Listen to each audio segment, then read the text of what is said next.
As I was about to leave my brother's restaurant, the female manager stopped me. "Miss, excuse me, but you haven't paid your bill." I looked at the unfamiliar face and thought that she was probably new and didn't recognize me, so I explained politely, "Just put it on the owner's tab, he knows me." The manager shot me a disdainful look. "Miss, this is a Michelin 3-star restaurant. We don't let just anyone run up a tab." She handed me a printed bill. I glanced at it. $50,000 for one meal, $3,000 for tableware maintenance, $5,000 for exclusive air purification, $10,000 for a VIP mood calming service fee, and a bunch of other ridiculous charges. I didn't even know my brother's place was such a scam. I couldn't help but laugh in disbelief. "I'm the owner's sister, if there's a problem, tell him to talk to me at home." But she just wouldn't drop it.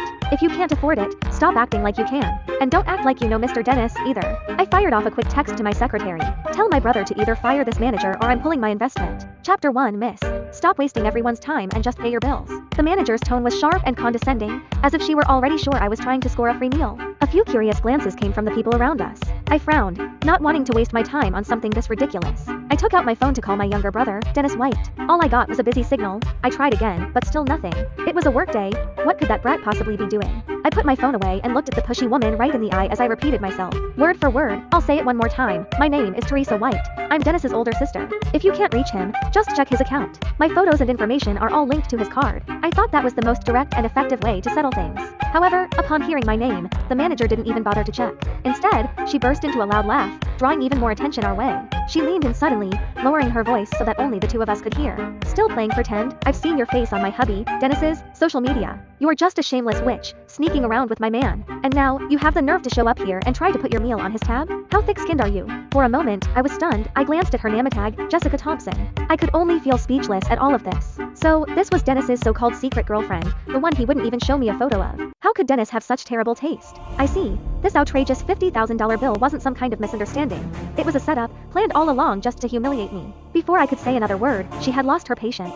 "If this lady wants to dine and dash, we'll just have to detain her and wait for the police." She waved her hand, and two brawny security guards who had been waiting nearby immediately stepped forward. One clamped a hand tightly over my mouth, while the others twisted my arms behind my back like I was a criminal. I struggled, but it was hopeless due to the difference in strength. Ignoring my furious glare and the shocked looks from the other guests, they dragged me roughly toward the kitchen. They then dumped me into a storage room that reeked of disinfectants and leftover food. The door slammed shut, cutting me off from all light and sound outside. Chapter 2 In the darkness. The manager, Jessica, didn't say a word. She simply lifted her foot that was clad in a high heel and kicked me hard in the stomach. The pain was so intense that I curled up on the floor, my stomach churning. "Spending my man's money, puff? Trying to seduce him?" she screamed, her voice tinted by jealousy and rage. Standing over me, she ordered the two guards and said, "Beat her up and don't hold back." The two security guards were clearly on her side. Without the slightest hesitation, they started to punch and kick me. I clenched my teeth, keeping inside every cry and groaning. It felt like my bones were breaking and my innards were scrambling. Jessica kept screaming, "Who do you think you are? You're nothing but a leech. I told you, I'm his sister. If you don't believe me, ask Dennis yourself. Call him right now, and I'll speak to him." I tried to explain, but she didn't care at all. She only raised her hand and stopped the assault when I grew dizzy and everything started spinning. She pressed the heel of her high heel onto my shoulder, smiling down at me. "You'd better pay for your meal today and cough up another $50,000. This is what you get for going after my man and spending his money.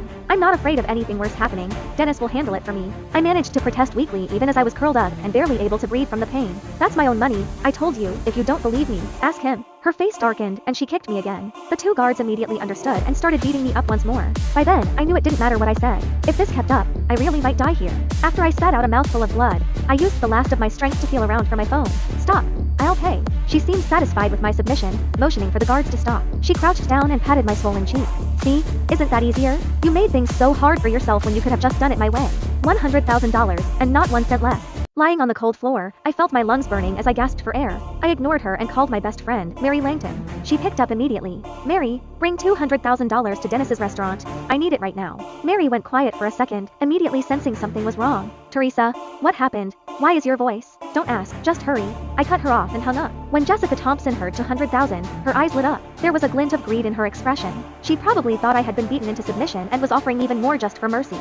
She couldn't hide her smugness anymore. Smart choice. Chapter 3 Mary acted incredibly fast. The storage room door was shoved open from the outside in no time. Mary strode in with two bodyguards at her side. When she saw the blood at the corner of my mouth, my disheveled clothes, and the mess I was in on the floor, she was genuinely shocked. She rushed over and helped me up. I shook my head, signaling her not to say a word. Then, I took the bank card from her hand with the password taped on it and tossed it to Jessica. The woman took the card but didn't bother to argue further. She just waved her hand dismissively. "If this card is fake, I have ways to find you. Now get out." I shuffled out of that disgusting place with Mary's support as I endured the intense pain all over my body. At the entrance, I thanked her. "Thanks, Mary. I'll pay you back as soon as this is over." She simply looked at me, worried. It's just money, don't worry about it. But what happened to you? I managed to laugh. My brother really picked a winner for a girlfriend. I need to have a little chat with him. I took out my phone and found the number for the restaurant's deputy CEO. He was the real person in charge, someone I had personally recruited. He was also absolutely loyal to me. Once the call connected, I didn't waste a single word. My voice was cold and emotionless. You have 10 minutes to fire the manager named Jessica Thompson. If you don't, the White family will pull every cent of its investment out of the restaurant. I won't leave a cent behind. The deputy CEO on the other end was so shaken by my voice that he sounded like he was about to have a panic attack. He could probably hear how weak and off I sounded. And he agreed immediately without even daring to ask why. I hung up and took a cab straight to the police station without pause. I explained everything that had happened in the clearest, calmest way possible to the officer at the front desk. After making a detailed statement, I went to the hospital for a full medical examination. Holding that thin report in my hands, the anger and sense of betrayal inside me flared up even more. I needed an explanation. I needed Dennis to look me in the eye and give me an explanation himself. My assistant found out Dennis was at his own residence. I went straight to his manor with my driver and bodyguard.